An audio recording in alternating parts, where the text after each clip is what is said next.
Elena returns to her grandmother's winter cabin to fix the roof, only to meet a wounded bobcat's amber eyes in the dark. Between fear and a coming blizzard, she chooses to help at a distance. Call rescue, keep quiet, open a safe path. A faded music box reveals her grandmother's legacy: respect the wild. When he's strong enough to release, a thin snow shows 2 prints at the porch, then nothing but woods. Elena had forgotten how the door stuck in the winter. She put a shoulder to it, felt the swollen pine resist, then give with a long, low groan that rolled into the empty room like a sigh from the past. Cold air rushed out as if the cabin itself had been holding its breath. Dust hung in the doorway, a slow glitter in the thin afternoon light, and the smell was the same as when she was little: old wood, ashes, and the faint, clean bite of snow. She stepped in and stood still, letting her eyes adjust. The window panes were cloudy with age, and the floorboards wore a skin of gray dust that seemed to whisper where she walked. Her grandmother's chair sat by the hearth, its plaid cushions slumped and sun-faded, as if someone had only just risen and would be right back. On the mantel, the music box waited, square and walnut brown, the brass key tarnished but unbent. Elena closed the door, and the latch fell into place with a click that felt too loud. She set her duffel by the wall and went to the window, rubbing a clear oval in the glass with the sleeve of her coat. The creek out back was a black ribbon under a crust of ice. Birch trunks showed like white ribs through the trees.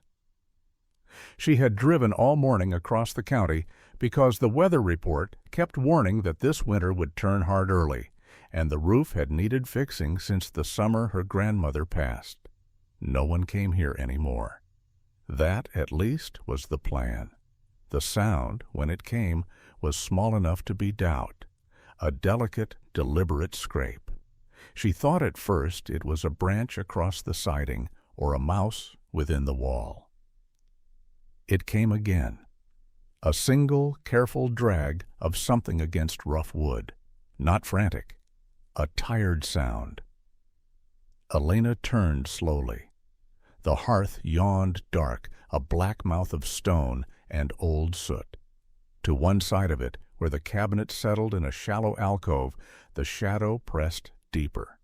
She took a step, then another, and crouched, pushing her hair behind her ear to listen. The shadow breathed. She didn't hear it so much as she felt it, the way you sense the presence of a sleeping thing on the other side of a door. The scrape came once more, gently, like a paw testing a floor it couldn't quite trust.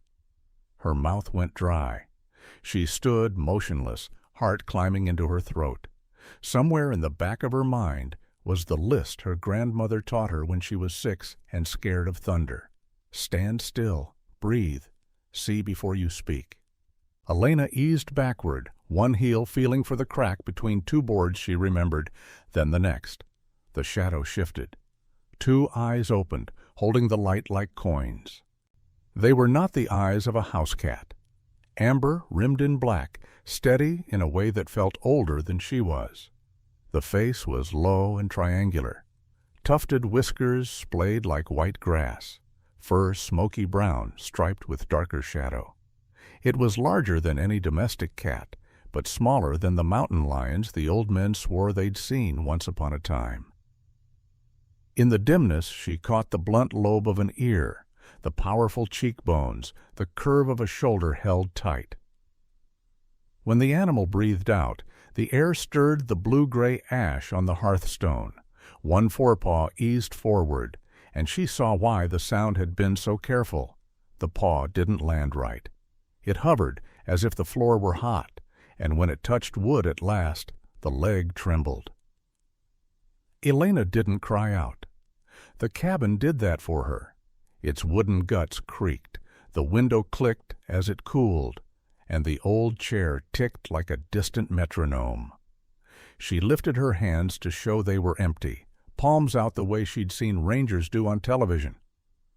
"Okay," she said softly, the word more to herself than to the animal. "Okay." The bobcat blinked once. It didn't snarl. It didn't run. It watched her the way tired creatures do, ready to flee, but too spent to waste a step. Its whiskers gave a minute twitch in the bitter light. Elena felt a curious, aching protectiveness rise in her chest, the same feeling she remembered from long ago when her grandmother had left a saucer of water by the back stoop and told her, "We don't keep them. Some things belong to the woods, but we can make it easier for them to pass through the winter." She backed away, slow as a tide turning, and reached for her phone on the windowsill. Her fingers were clumsy with cold and nerves, but she found the number she had looked up on the drive. Wildlife Rescue, North Fork. The phone rang, and with each ring she could hear her pulse in her ears.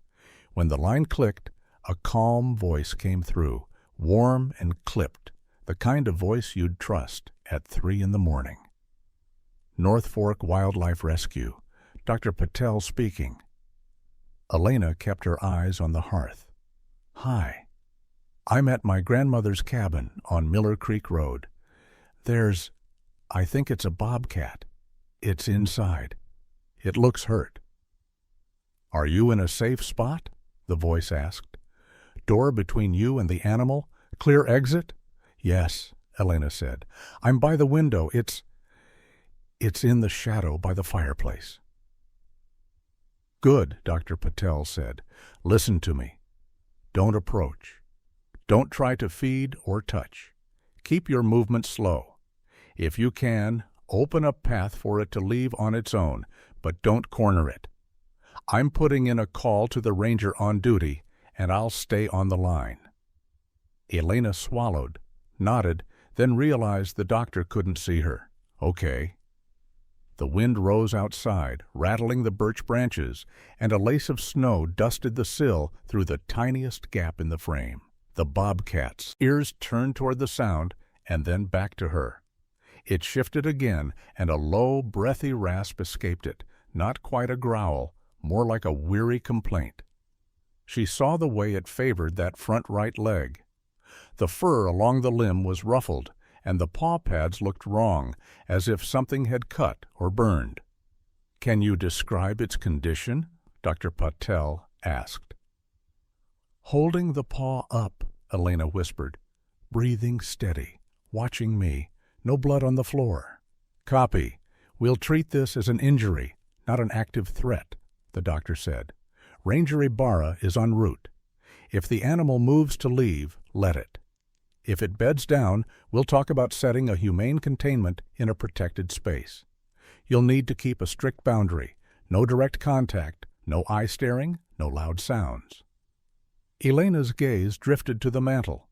The music box stood where it always had. She remembered the song it played, a simple tune her grandmother wound on winter nights when the power blinked out and the fire popped.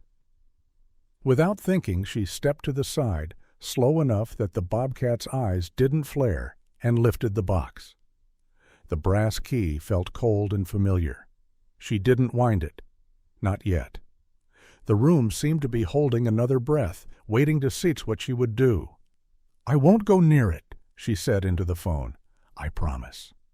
"Good," Dr. Patel said, and Elena could hear the faint clatter of other phones, other lives, behind that steady voice. "You're doing the right thing. Help is on the way." Elena slid down the wall until she was sitting on the floor with her back against the cold logs, the music box in her lap, her breath fogging the glass. Across the room, the cat rested its chin on its good paw. Snow sifted against the window like flour through a sieve.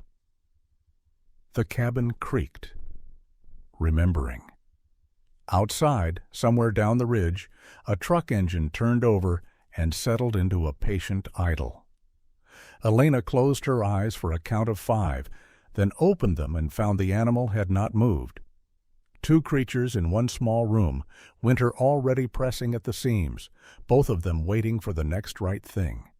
She wound the key once, just once, a soft click in the quiet, and held her breath as the first clear notes lifted and hung in the cold air like a promise. Morning came blue and brittle.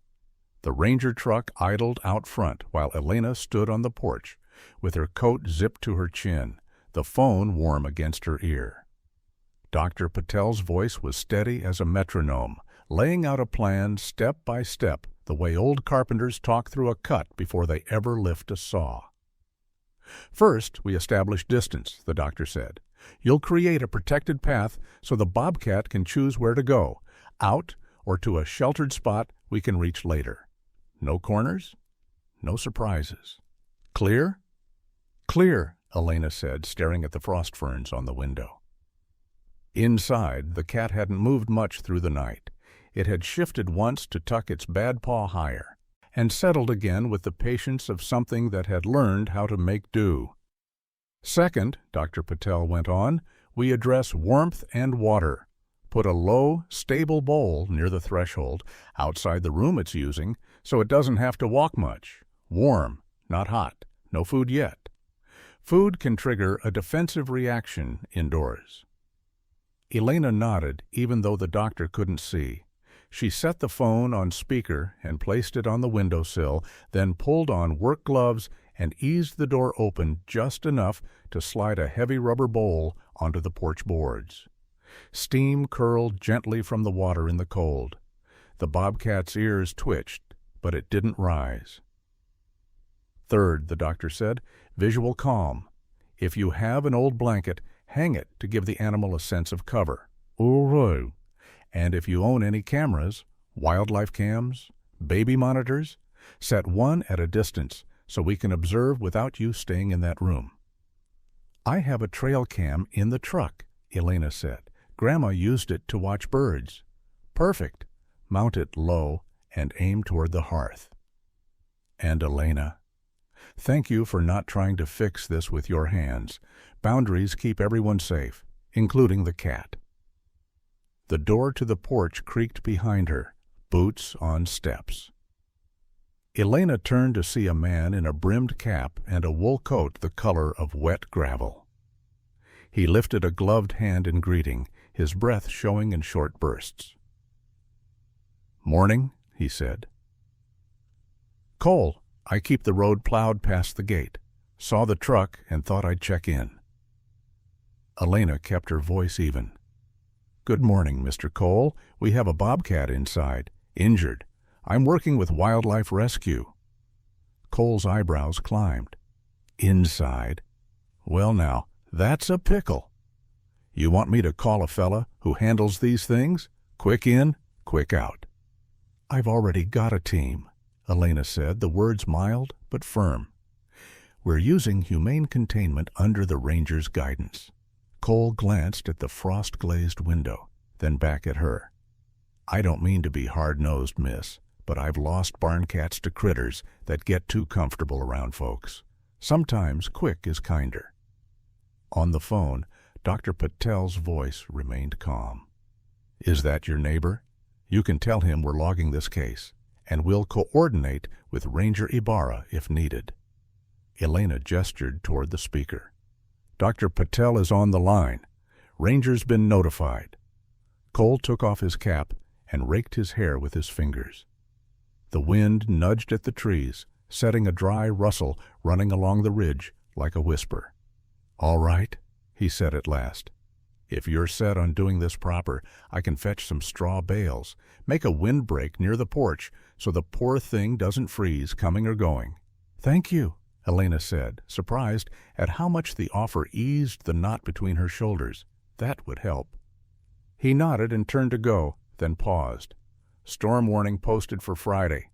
They say the first blow's a big one. You keep an ear on that radio.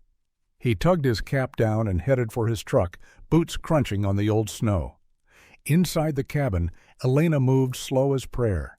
She hung an old quilt between two chair backs to give the shadowed corner a sense of shelter without closing it in. She set the bowl of warm water at the threshold to the hall, just outside the room where the bobcat lay. She felt the animal's gaze follow her in the quiet way that makes you aware of your own height and noise. When she mounted the trail cam and tightened its strap around a beam, the camera's tiny status light blinked and then went dark. The music box still sat on the mantel where she'd left it after the long, strange night. She touched it once with the back of her fingers, more to keep her hands from fidgeting than to play it. The room held its breath again, the air faintly sweet with old walnut and cold ash. Her phone chimed with a message. A link from Dr. Patel loaded a simple diagram. How to set a sheltered buffer porch with straw to break the wind, where to place a humane cage later if the cat chose to move, which angles to avoid so the animal wouldn't feel trapped. The instructions were clear and patient, like handwritten notes left at a church kitchen for the next volunteer. Underneath, the doctor had written, "We'll move at the animal's pace, not ours." Elena made a second trip for supplies, the day bright and thin and so cold her breath felt like it would shatter. Cole returned with straw bales in the bed of his pickup and, without much talking, helped her stack them in a U-shape just off the porch. Together they covered the bales with a tarp and weighted the edges with old firewood. He showed her how to lace twine through the grommets so the wind wouldn't catch and peel it like a can lid. "Not a palace," he said, tying the last knot, "but it'll cut the north wind. If that animal wants to tuck in for an hour before the ranger comes, at least it won't have its whiskers singed off by the cold." "Thank you," Elena said again, and meant it. By afternoon, the light had gone soft and pewter. Inside, the camera caught small changes, the bobcat's ears tracking the porchwork, the way it shifted to lift the injured paw even higher when the floor creaked. Once, when the house settled and popped, it startled and pressed its body closer to the dark, then eased out a breath the camera's mic barely caught, a dry, grainy sigh. Elena set a folding chair by the window and made notes on a yellow pad. Time of movement, posture, breathing, because writing steadied her. She spoke to Dr. Patel at intervals, exchanging short updates like passing a lantern back and forth. Each time the doctor reminded her of the same three pillars: distance, quiet, and choice. Near dusk, a stripe of cloud split open over the far ridge and let loose a thin spill of gold. It reached through the clouded panes and brushed the hearthstone, and for a moment the Bobcat's eyes picked up the light again, coins turned in a gloved hand. Elena felt the prickle of tears behind her eyes and blinked them back. She was tired in a way that felt clean, like a muscle used for the right job. Cole returned one last time to drop a battery lantern on the porch. "In case your power blinks," he said, then hesitated, his face softening. "You know, your grandma used to leave a dish of water out here every December when the creek locked up. Folks thought it was for strays. Maybe it was for travelers." Elena looked past him to the faint track she and he had laid across the yard, 2 sets of boot prints dark in the snow. Maybe it was for both. When full dark settled and the cold pressed its palm against the walls, Elena set the lantern by the door and turned it low. She sat with the music box in her lap, but didn't wind it, listening instead to the small sounds of the cabin. A tick, a sigh, the almost inaudible rasp of a creature breathing through another hour. She could feel the story of the night changing shape around them, not an emergency that demanded heroics, but a vigil that would ask for patience. On the camera's screen, the bobcat lifted its head and looked toward the porch, where the straw made a darker void against the winter. It didn't move, not yet. But its whiskers tipped forward, interested. "Take your time," Elena murmured to the room she shared with a wild thing. "We'll do this the right way."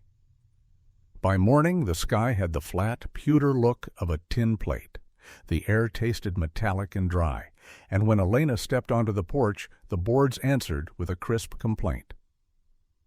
The straw windbreak held, its tarp dark with frost, and a fresh dusting of snow had sifted into the seams like flour. Down by the creek, a thin white skin had formed overnight and then cracked, so the water gurgled through a lace of ice like a voice speaking under a blanket. The trail cam had captured a quiet night. Small shifts, the bobcat's ears pricking, the slow rise and fall of its rib cage.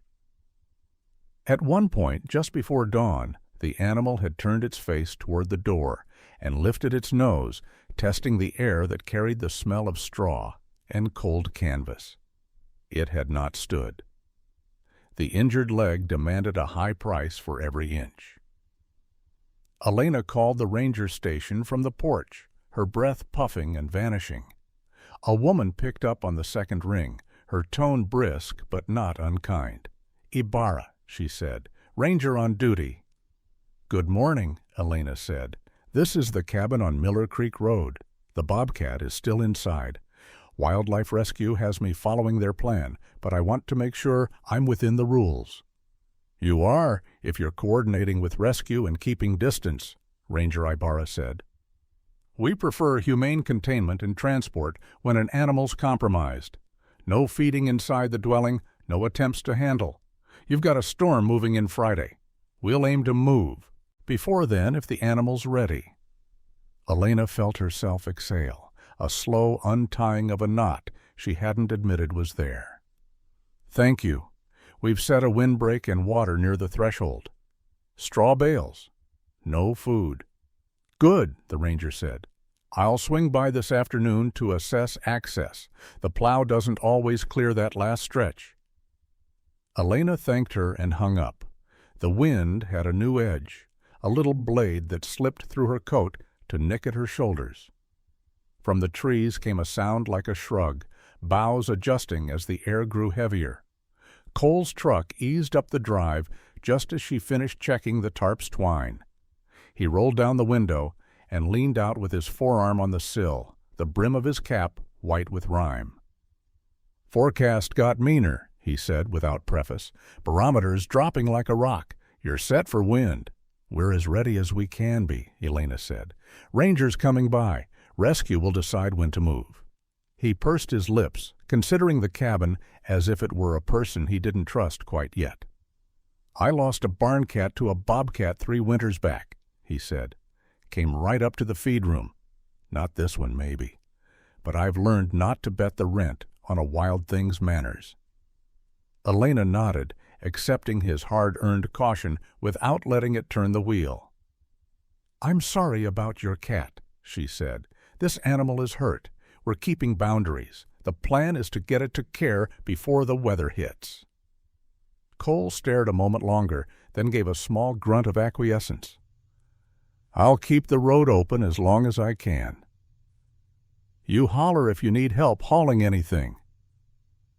He tapped the steering wheel, then added more gently, "Your grandma knew winter. She never rushed it, even when it scared the starch out of her." After he left, the day settled into the kind of work that keeps hands busy and thoughts from fraying. Elena checked the porch water and swept the light snow from the threshold. She hung a second quilt to widen the corridor between the hearth room and the door, so the bobcat would feel less exposed if it chose to move. Each task had a reason, and naming those reasons to herself, distance, quiet, choice, kept her from the dangerous urge to fix what wasn't hers to fix. Inside, the cabin offered its small archaeology. In a drawer under the window, tucked among recipe cards and old string, Elena found a photograph she didn't remember. Her grandmother stood on this very porch, bundled in a dark coat with a scarf wound high, her smile not wide, but sure. The porch boards were rimmed with drifts, and in the background, down where the birches thin, a shape blurred the way a memory does. A cat-like figure paused mid-step, looking sideways. Not proof, not a trophy, just a witness. 2 lives sharing winter without touching. Elena propped the picture on the mantel beside the music box. The glass over the image had a hairline crack through the sky that caught the light. She could almost hear her grandmother's voice, the simple rules that had once felt like bedtime prayers: share warmth, give room, let them pass.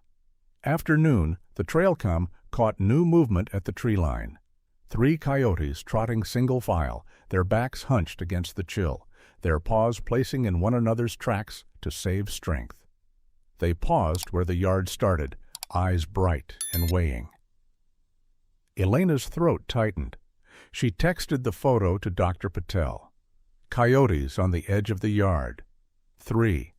Passing through? The reply came quick. Yes, likely moving the corridors they always use. Keep doors closed. No food outside. Your windbreak is good. Cut scent and sight lines. The injured cat's best chance is calm and an easy path to a secure enclosure when we bring one. She hadn't realized how tense her shoulders had become until she felt them drop. The coyotes moved on, their bodies melting into the brush with a neat economy of motion, and the yard reassembled itself as a place she knew. Mid-afternoon, a state green truck rolled up, and Ranger Ibarra climbed out, sturdy and compact in a parka that looked like it had seen a few rough winters already. She introduced herself with a short nod, then took in the straw bales, the tarp, the position of the water bowl, the second quilt making a soft hallway. "You did this right," she said, scanning without fuss. "Let's keep that path clear and the noise low. Rescue will bring a humane cage at dawn, earlier if the barometer drops faster than forecast. We don't want to chase the animal. We want it to choose the warm, dark box with minimal stress." They spoke logistics a while longer, where to park if snow piled fast, how to keep the porch light muffled so it wouldn't glare into the animal's eyes. Elena showed her the photograph, and the ranger's face softened in a way that made her look younger. "Your grandmother volunteered with rescue when we were just a handful of folks answering calls out of a borrowed office," she said. "I saw her name in old logs, winter water drops, feed for birds when the ice came early." She set the picture back on the mantel as if it had a right to that place. "You come by this honest." When the ranger left, the day was already paling to evening. A ribbon of light slid along the creek ice and went out.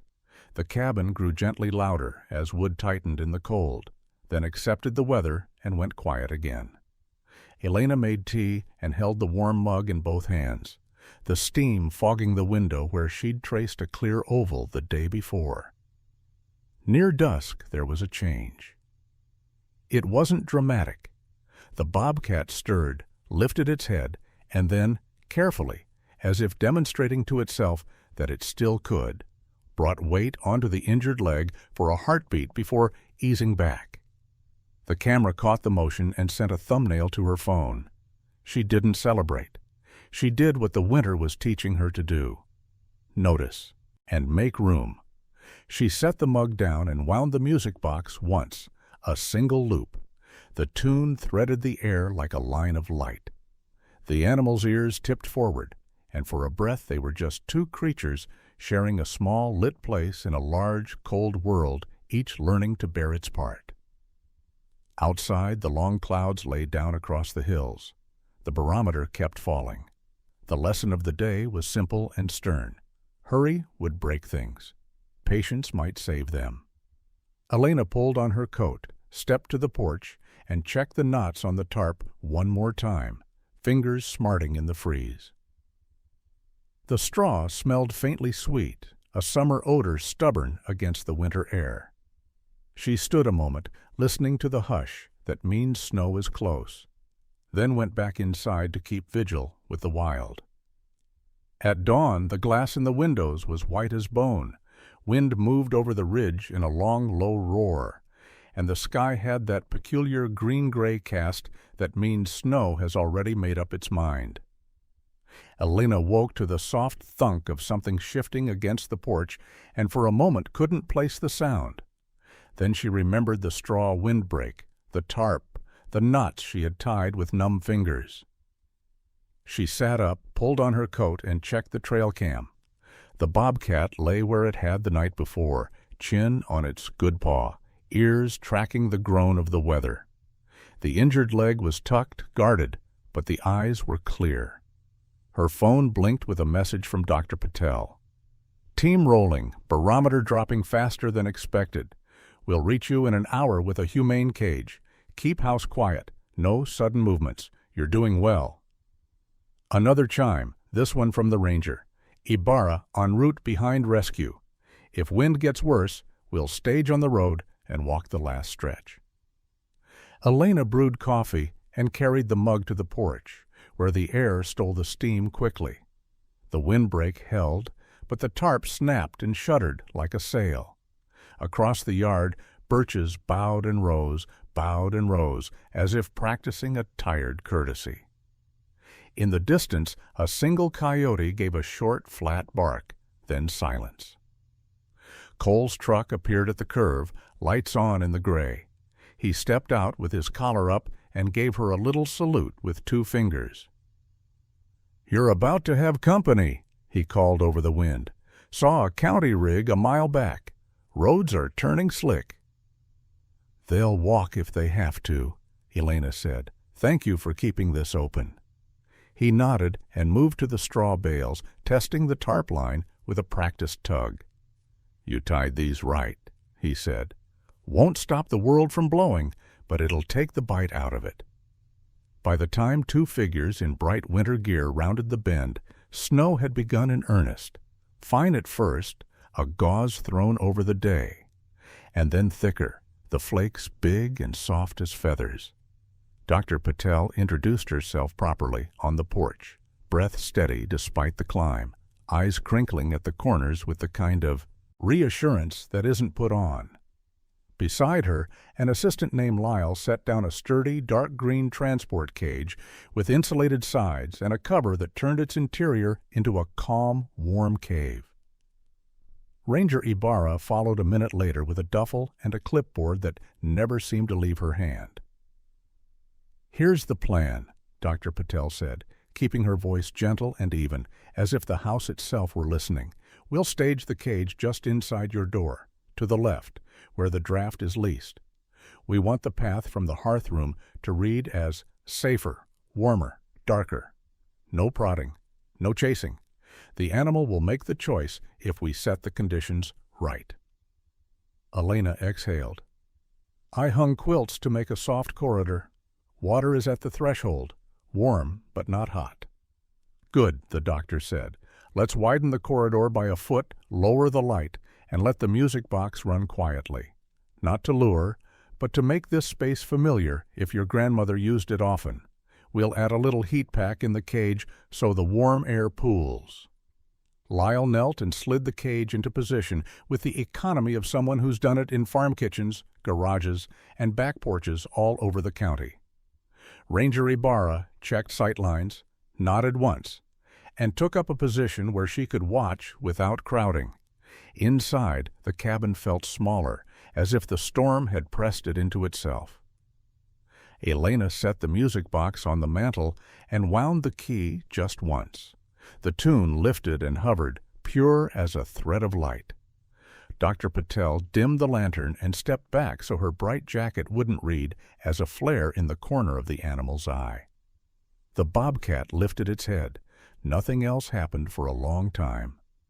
Outside, the wind sounded like a river turned to air. Snow thickened against the windows until the world beyond them went to chalk.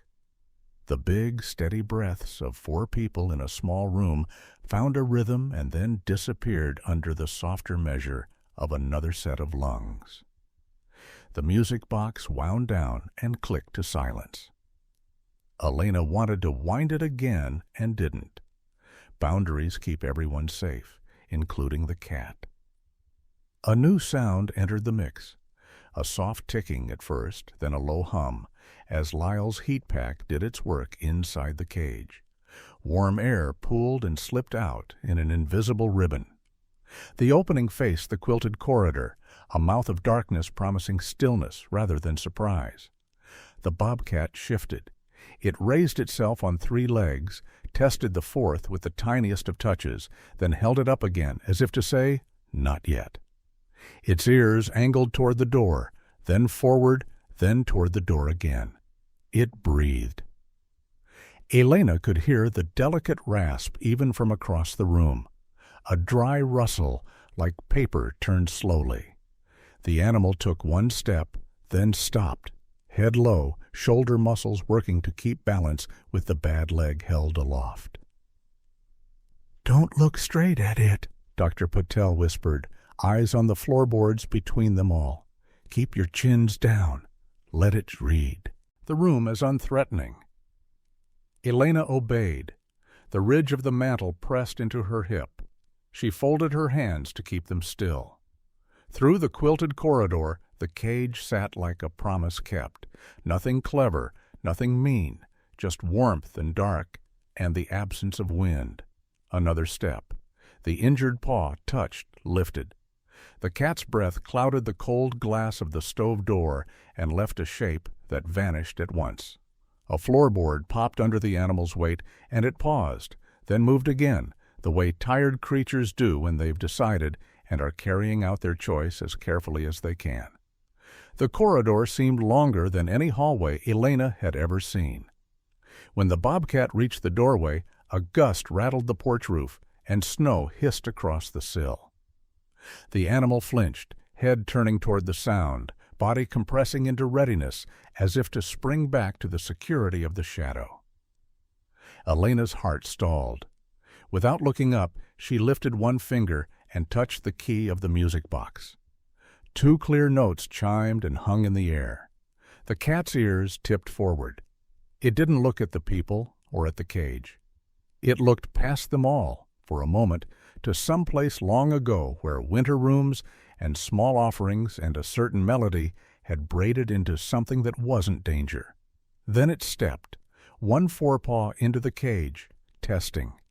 The heat must have reached it then because the shoulders lowered in a way that wasn't surrender, but relief. The body flowed forward, awkward and graceful all at once, and when its hindquarters cleared the threshold, Lyle's hand moved with patient certainty, drawing the door up and in with the slow, noiseless finality of putting away a book. The latch clicked. No one spoke. The bobcat turned within the dark, padded space and laid down as if it had been planning to for an hour and only now had permission. Its breath evened. Its eyes half closed in that long blink that reads as trust if you want it to, and as exhaustion if you don't pretend. Elena felt the tears come then, not because anything dramatic had happened, but because nothing had. The room held. The wind roared and couldn't get in.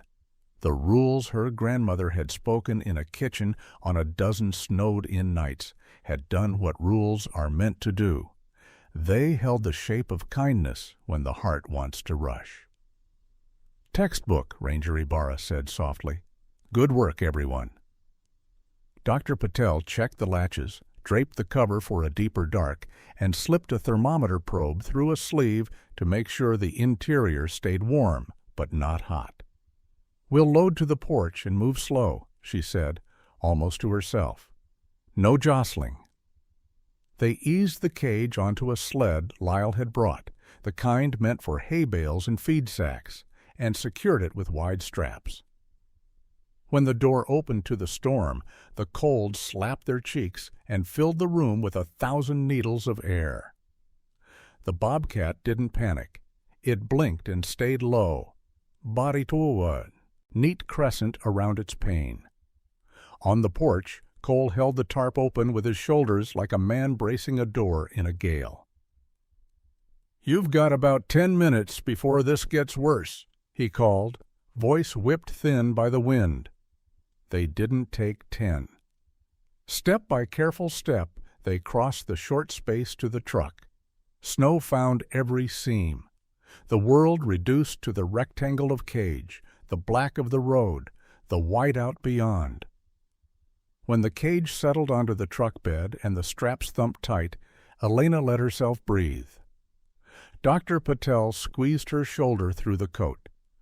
"We'll be in touch after X-rays," she said. "Good job holding the line." Elena nodded, unable to trust her voice. As the tail lights dissolved into the snow, the yard looked briefly like a stage after the curtain falls, quiet, a little unreal. The windbreak sagged and then stood again, stubborn. She went back inside, closed the door on the storm, and set the music box on the mantel where it belonged. The cabin sighed around her, warm now in a way that had nothing to do with heat. She wound the key once and let the tune run for herself. Then she picked up the yellow pad and wrote the date, and one sentence her grandmother would have approved of. We did the next right thing. By late afternoon, the storm had spent itself to a hiss. Snow slumped from the birch limbs in soft, heavy sighs, and the sky, tired of its own gray, turned the color of pewter, cooling on a shelf. Elena stood at the window and watched the light go thin, the glass fogging a little with each slow breath she took. The room felt larger without the insulated cage and the quiet company inside it.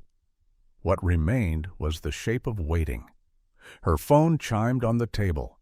A message from Dr. Patel arrived with the steadiness of a lighthouse. Brief, clear, certain. We're in, stable, warmed and hydrated. Pain under control. X-rays tonight. Results after review. We'll update you when we know more.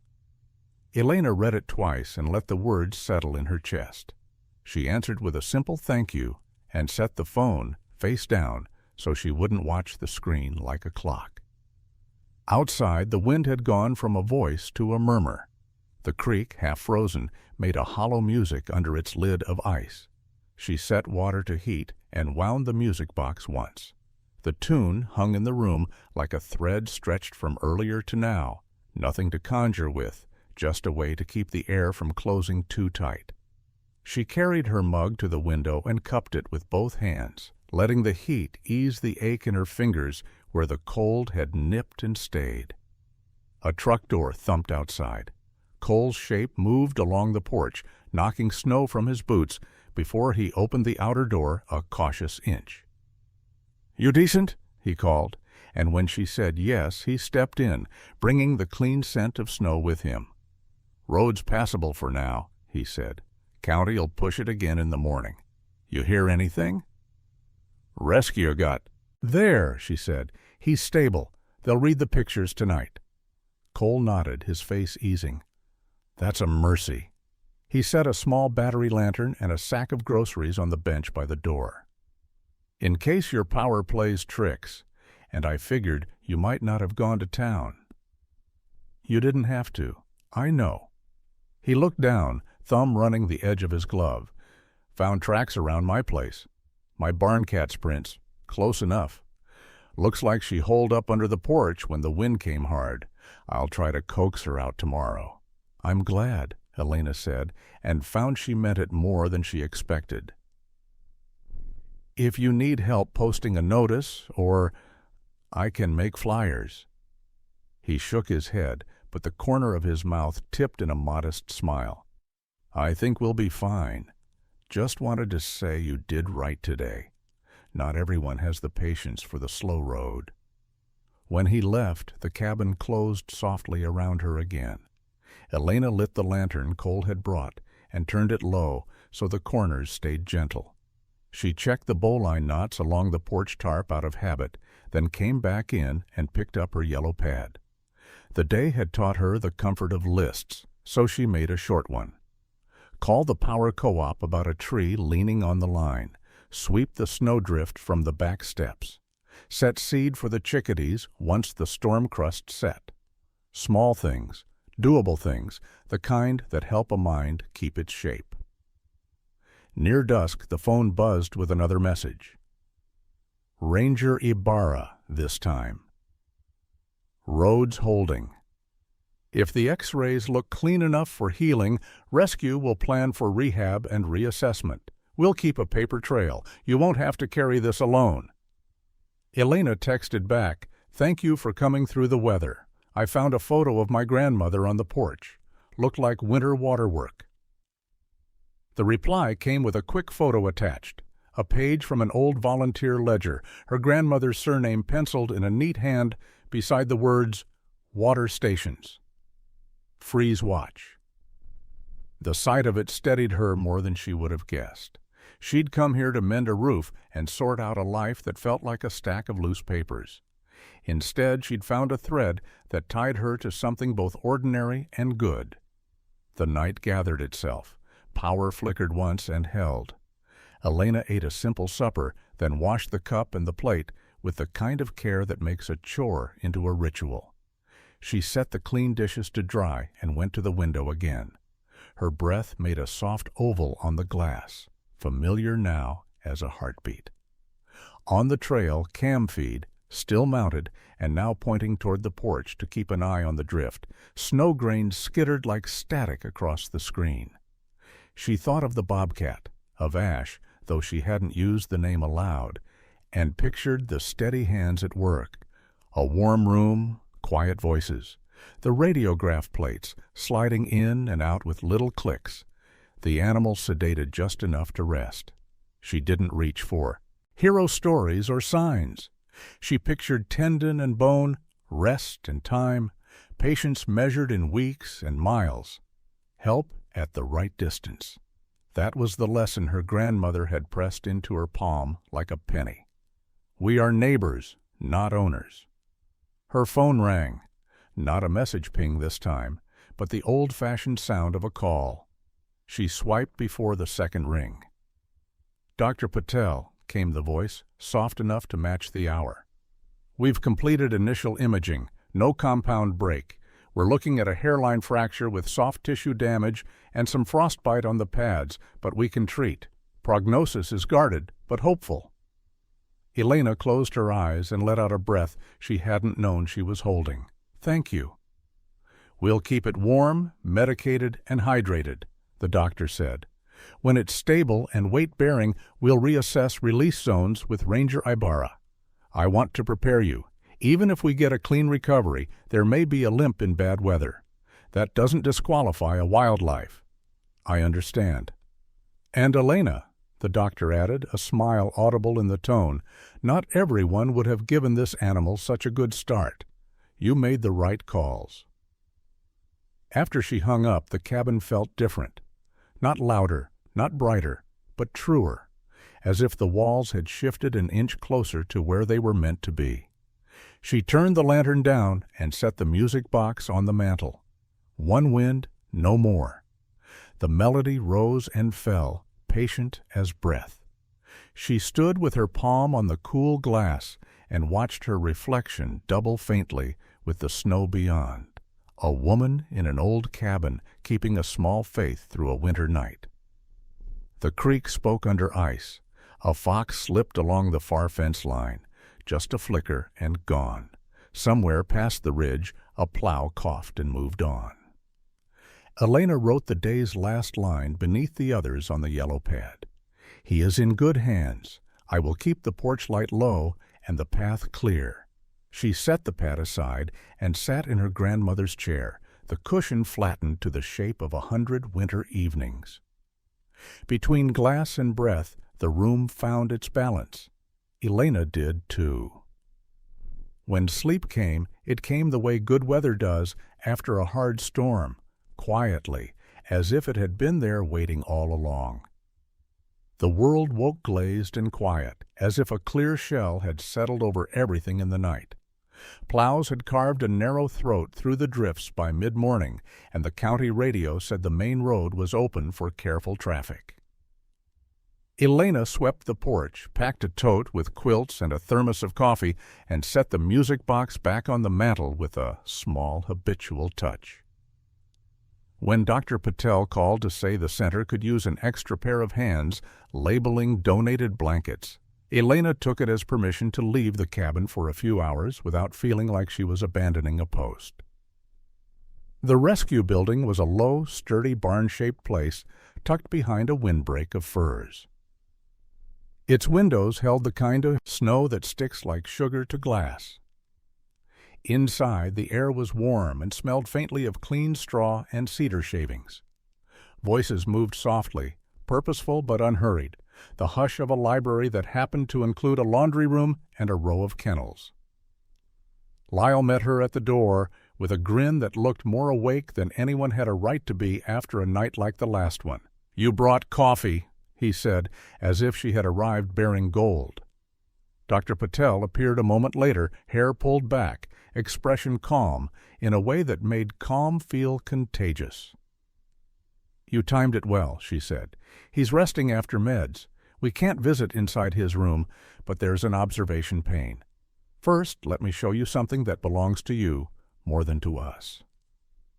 She led Elena down a hall where a bulletin board held a collage of photographs, the kind of small-town history that accrues by kindness rather than by plan. There were winter snapshots of volunteers filling water stations, a tiny girl in a red hat holding a sack of seed, a woman with a scarf tied high under her chin pouring from a thermos into a shallow dish set on a porch rail. The caption beneath the photo read simply, "Freeze Watch, Miller Creek." The woman's eyes were familiar even in grainy black and white. "That's her," Elena said, surprised by how steady her voice sounded. "My grandmother." "We still quote her," Dr. Patel said, smiling at the board as if it might smile back. "She used to tell new volunteers that winter is a long conversation, not a single shout." She logged water placements for years. "Here." She slid a laminated sheet from a sleeve on the wall and pointed to a name penned in neat script. The surname might as well have been a key. "We digitized the old ledgers. She showed us how to keep simple habits that save lives. Warm water at dawn, seed after ice, and never, ever trading caution for the quick fix." They stood a moment longer than necessary, honoring a line of work that didn't have much use for applause. Then Dr. Patel guided Elena to a small room with a window set high. Beyond the glass, a quiet enclosure lay with padded corners and low light. The Bobcat slept on his side, breath steady, the bandaged paw tucked in close. Not a pet, not a patient in the way people use the word, but something that made the word neighbor make sense. "Hairline fracture," Dr. Patel said in a low voice, "soft tissue irritation and frostbite on the pads. No infection we can't get ahead of if we're careful. He's on fluids when he needs them, pain control on a schedule." She glanced at Elena. "We don't press our luck with wild hearts. When he's stronger and weight-bearing, we move the conversation back to his territory." Elena watched the slow lift and fall of the animal's ribs and felt the same quiet settle over her that the cabin gave her when the wind laid down. "I don't need to touch him," she said. "Seeing he's warm is enough." "That sentence right there," Dr. Patel said, "is why I'm glad you were the one at that cabin." Ranger Ibarra came in with a flurry of cold air and a little snow on her shoulders, which she shook off like a bird. She nodded to Elena, then to the window. "He's a lucky one," she said. "We can start scouting release zones now, so we're not guessing later. If the limp remains, we'll choose a spot with less grade and good cover, close enough that he reads the land as home, far enough that he's not tempted to shortcut through someone's feed room." "We'll keep the paper trail clean," Dr. Patel added. "Dates, meds, weight, behavior notes. We make good decisions by writing down what we actually see and not what we hope." A phone rang somewhere down the hall, and Lyle stepped out to answer.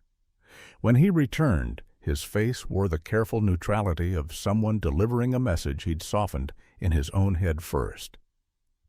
"Caller from 2 towns over," he said, worried about predators getting bold after storms. Suggested we solve problems quick. I told him we work with data, not fear, and that the fastest fix is rarely the right one." Ranger Ibarra's mouth tightened, then eased. "Folks get scared when the world narrows," she said. "Storms do that. We'll do our part to widen it back up." They left the observation room and went to the laundry, where volunteers were folding blankets as if they might be packing gifts. Elena took a stack and began to label with dates and sizes in a neat hand that looked more like her grandmother's than she would ever admit. Simple work, the kind that feels like a cup of warm water offered to a long road. When the chores were done, Dr. Patel walked her to the door. "We'll keep you posted," she said. "For now, Go home and keep the cabin itself steady. The place you've made, quiet, orderly, welcoming without being inviting. That matters more than people think when it's time to bring him back. Snow squeaked under Elena's boots, in that particular way it does when the air is very cold and very clear. The drive back was slow, the kind of careful that feels like respect. At the cabin, the porch stood exactly as she'd left it, straw stacked neat, tarp humming a little in the breeze, bowl set to catch the day's thin sun. She set the quilts inside by the door and lit the lantern low. Then she took down the ledger page Ranger Ibarra had texted and copied her grandmother's neat rules onto the yellow pad in her own hand. Warmth at dawn, water when the ice comes early, room enough to pass. No rushing what knows its own pace. Cole's knock came just before dusk. He stood at the threshold with a cardboard box and a sheepish look. "She came out from under the porch," he said. "My barn cat. Madder than a wet hen and none the worse for wear. I brought you jars from last year's tomatoes by way of thanks." Elena laughed, the sound surprising and light. "That's good news. Come in out of the cold for a minute." He didn't, but his face warmed. "Another storm whisper for Sunday," he said. "You give a holler if you need help shoring anything." He tipped his cap and left the box on the bench, then backed down the steps like a man leaving a church, quietly, without turning his back on what mattered. Dark came early. Elena wound the music box one turn and set it beside the photograph on the mantel. The tune felt less like a trick of nostalgia now and more like a handhold offered across a winter. She sat in her grandmother's chair and wrote the day's line beneath the others. "He is resting. The ledger lives here now. I will keep the habits that outlast storms." Somewhere beyond the ridge, a barred owl called and waited for an answer. The creek moved under its thin roof of ice. In the warm, small room, the music ran down to a final clear note and left a silence that didn't feel empty at all.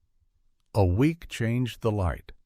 The hard, metallic glare of deep cold softened to a blue that held a hint of mercy, and the creek began to talk a little louder under its armor.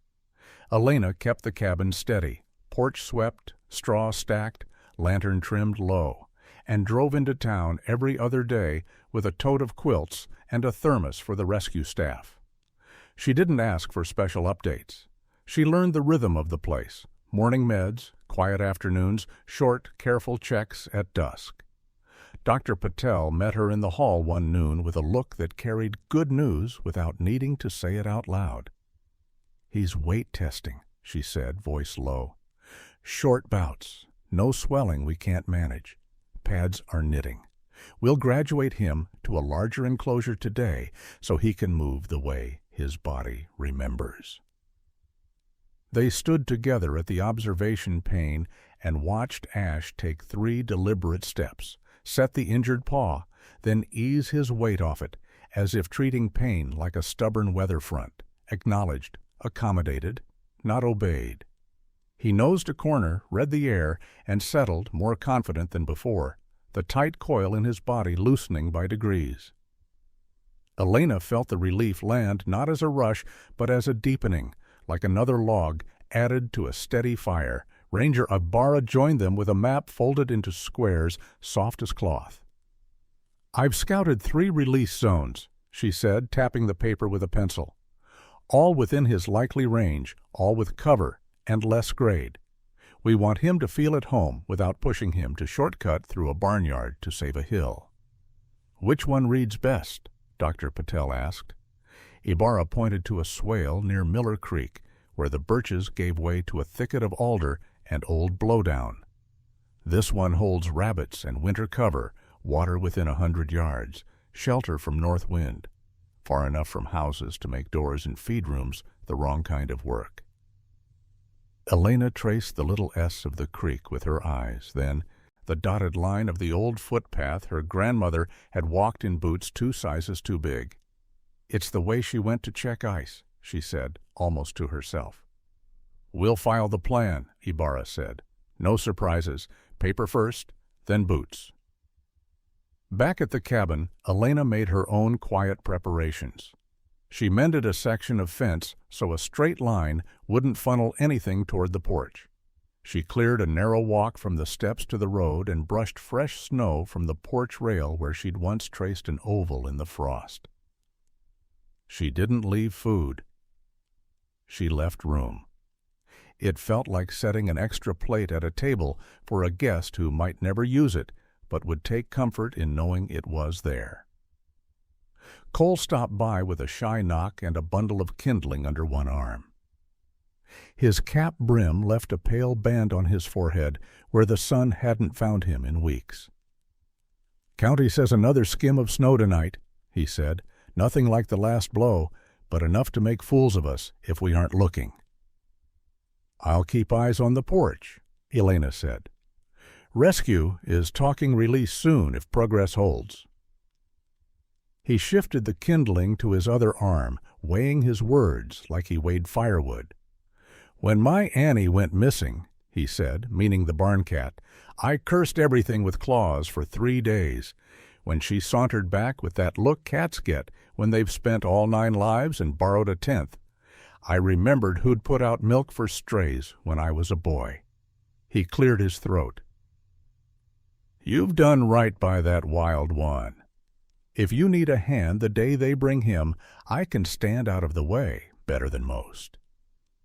"That's exactly the kind of help we'll need," Elena said, and watched his shoulders settle as if the offer had been a weight until it was accepted.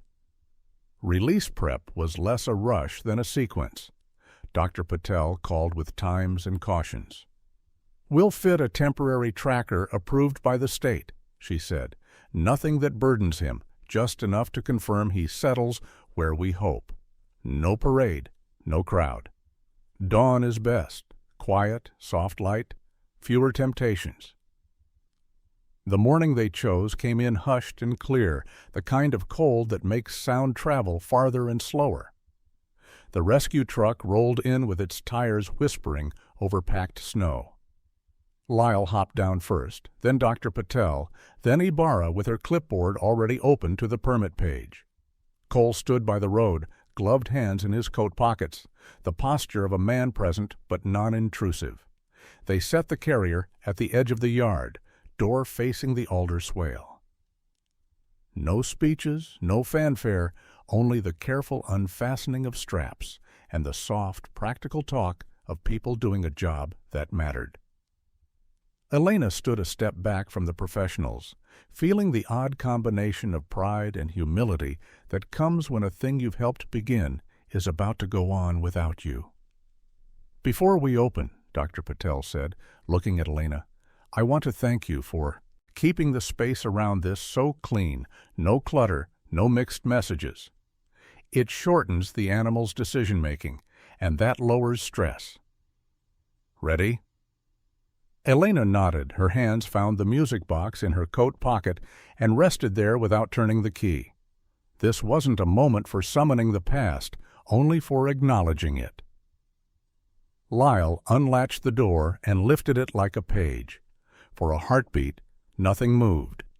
Then the Bobcat flowed forward, low and controlled, the injured paw touching and lifting in an honest compromise with healing. He paused at the threshold to taste the air, whiskers forward, ears triangulating on the creek's talk and the alder's hush. His eyes flicked once across the open space, skimming over the humans as if they were weather. Real, but not the point. He stepped into snow that barely took his weight, left a neat oval of print, then another. He moved along the faint seam where plowed ground met field, then turned with a decision you could almost see happen, and slipped toward the cover, body aligning with the land he must have mapped long ago in dusk and dawn. They watched without talking. The tracker pinged once on a handheld receiver at Ibarra's hip and drew a small, satisfied curve on the screen. "Heading to the swale," she said, not hiding the pleasure in her voice, reading like a cat who knows his house. When it was done, Because there is a point when watching becomes trespass, they lowered the carrier lid and stepped back. Elena let out a breath that felt like a winter door unsticking. Dr. Patel squeezed her arm. "Good release," she said simply. "We'll check signals at noon and dusk for a few days. You'll get the updates." They packed quietly. Cole shouldered the carrier to the truck bed as if it were heavier than it was, the way people do when they're carrying something that mattered. He set it down, then turned to Elena with a deliberate slowness. "You'll hear him before you see him, if you ever do," he said. "Snow tells on more than feet."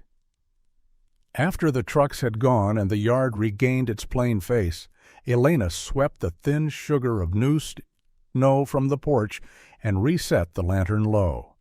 She put the music box on the mantel beside the photograph and traced the hairline crack in the glass with one fingertip. The cabin felt neither full nor empty, but right-sized. She wrote a single line on her yellow pad. "Today we gave the choice back." That evening, as the first real dark settled, her phone buzzed with a brief note from Dr. Patel. Ping at the alder swale at noon. Another at the creek at dusk. Movement steady, path efficient. And a thumbs-up icon from Ibarra she wouldn't have expected, but was glad to receive. Elena turned down the lantern and listened to the ice talk on the creek and the alder brush the air. Somewhere beyond the line of birch, a shape moved the way winter teaches creatures to move, carefully, decisively, without waste. She didn't need to see it to know. The wild doesn't need witnesses to be true. The next days arranged themselves like pages you turn with clean hands. Mornings came pale and careful, the creek speaking a little louder under its thinning lid, and the alder swale holding its winter hush. Dr. Patel's updates arrived like postcards from just down the ridge. Noon, ping by the alder. Dusk, ping near the creek crossing. Movement steady, no long stalls. Ranger Ibarra added a note now and then. Tracks read neat. Bed sign under blowdown. Path shows a cat using his head before his legs. And those few words were more balm than speeches. Elena didn't count miles. She measured the days by small chores done well. Sweep the porch, warm the water for birds, stack the wood so it would dry from the center out. The cabin settled into its right size again. Without the hum of worry, silence wasn't emptiness. It was room. She kept the music box on the mantel beside her grandmother's photograph and wound it once at dusk, not to summon anything, simply to mark the hour and keep faith with a home that knew how to hold winter. Cole stopped by with a paper sack of late apples and news about fence repairs down by his place. They stood on the porch long enough for their breath to braid in the air and then called it good, each going back to their own kind of keeping. On the fourth morning after release, a light snow had dusted the yard, fine as sifted flour. It rose in brief swirls where a breeze nosed through the birches and laid down again in quiet, even layers. Elena stepped out with a broom and found herself pausing the way you do when a song you know starts playing low in another room. Across the porch boards, near the rail where her grandmother once poured water from a thermos, two prints showed where nothing had been a few hours before. Clean ovals, the 4 feet set deliberate, the hind following with a slight, honest asymmetry. Not the first steps of a fragile thing, but the visiting steps of something that belonged to the weather as much as it belonged to the land. She didn't call out. She didn't reach for the camera or the phone. She stood with the broom in her hand and the cold in her lungs and let the sight do what sights like that are meant to do. Quiet a person all the way down. The prince crossed the boards, paused at the threshold where the straw had once made a windbreak, and turned toward the birches. There, light as a breath, another set joined them, smaller, shallower, fox narrow, braiding in for a moment and then veering off, each minding its own business, winter teaching even the hungry to do their work without waste. Her phone chimed a simple line from Ibarra. ping at creek at dawn. And, as if the world wanted to agree on its story from more than one angle, a note from Dr. Patel followed. Good pattern, efficient use of cover, energy conserved. Elena answered with a picture of nothing more than the two neat prints at the rail. The replies came back like smiles you can hear. By noon, the sky brightened to a pewter that hinted at blue. Elena took down the yellow pad and wrote the day's work on it in her tidy hand. Check the roof edge where icicles had started their glittering parade. Reseat a loose hinge on the back door. Set fresh seed once the chickadees had finished the old. She ate at the little table by the window, hands cupped around a bowl, like a person warming more than soup, then rinsed the dish and left it to flash dry in the chill light. In late afternoon, a quick shadow moved at the edge of sight, the kind of flicker you'd dismiss as a trick of branches if you wanted an easy story. This time, she didn't look away. Out where the birches lose themselves to alder and the alder to blowdown, a shape stepped into the open for the span of 5 heartbeats. Smaller now in distance than her memory, broad across the face, whiskers tipped forward to read what the air had to say. The injured paw touched and lifted, the compromise clean and workmanlike.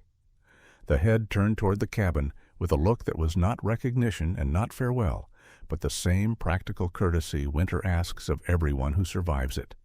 I see you. I am going about my business. Elena stood very still and let the moment be exactly what it was. She felt no pull to cross the yard, no ache to narrow the distance. Love, her grandmother had taught her without ever using the word, is sometimes the simple act of not getting in the way. The bobcat flowed back into cover, a dark sentence finished in the trees, and the snow took the news of it and laid it down softly, the way good paper accepts ink. Evening gathered. Cole's truck eased by without stopping, a hand lifted in the cab, enough to say a neighbor is a verb, not a noun. The county plow grumbled on the main road and then faded, the world setting itself for night. Elena wound the music box once. The first clear notes rose like breath on a cold morning and settled into the room's corners. She set a second chair by the hearth, not because anyone would sit in it, but because some places are truer with a little room made for what you can't keep. The phone gave one last update at dusk. Ibarra. Ping near Alder, bed sign under blowdown, all good. Dr. Patel. Pads healing, gate compensated, energy smart. Elena sent back, porch in order, water warmed at dawn, and put the phone face down. She lit the lantern low and sat in her grandmother's chair, the cushion giving in the familiar place, the wood answering her weight with a soft, forgiving creak. Outside, the creek loosened another measure of its song. A barred owl called once from somewhere up the ridge and didn't insist on an answer. Frost began its slow, precise bloom along the glass until the room's warm breath traced an oval in the center, a small, bright window she'd rubbed clear 100 mornings and would rub clear 100 more, she thought. Of ledgers and habits, of kindness that doesn't ask for witnesses, of a tune that traveled through winters without wearing out. When she finally rose to bank the fire and turn the lantern to a thinner gold, she wrote a single line at the bottom of the yellow pad, beneath the weeks of dates and small vows. He came by and left the snow the way he found it. She set the pencil down. The cabin gave its little nighttime sigh, that homebody sound old houses make when they settle into their bones. Elena touched the music box key once, not to wind it, just to feel the cool metal under her fingertip, and looked out into the patient dark where a wild thing had passed without needing to prove it. The door latches clicked, the creek kept talking, and winter, satisfied with the bargain, went on being winter. Thank you for joining us on this journey. Before you scroll away, tell me this. Do you believe a bond like theirs could really exist? If this story touched your heart, drop a 1 in the comments so I know you're still with me. And don't forget to subscribe, because the next story might just remind you that sometimes the wild loves us back in ways we'll never forget.